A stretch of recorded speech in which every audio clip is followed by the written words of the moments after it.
Welcome to Samba Samba. Enjoy the video. In this video, I will explain how to create a ghost voice. First, you will need to record your voice. Find a very quiet space and speak slowly, almost whispering, in a low, breathy tone. This initial recording is crucial as it forms the foundation of your ghostly sound. Using a decent microphone will help capture all the subtle details, making your final effect much more convincing and eerie. Aim for a clean, dry recording with minimal background noise. Next, let's add some eerie audio effects. Start by applying a generous amount of reverb to your recorded voice. Think of a large, empty hall to give it that distant, echoing quality. Then, introduce a subtle delay, perhaps set to around 100 to 200 milliseconds, to create a faint trailing sound. Finally, lower the pitch of your voice by 1 or 2 semitones.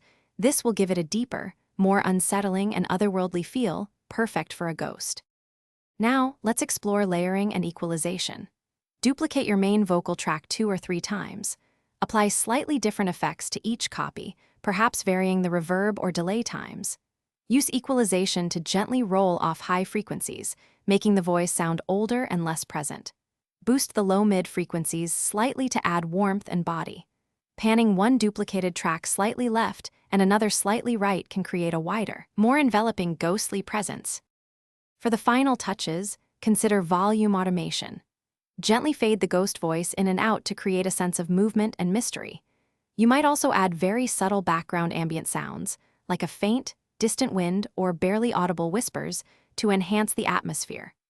Always listen to your final mix on various speakers and headphones to ensure the ghost voice is clear, impactful, and truly spine-chilling across all playback systems.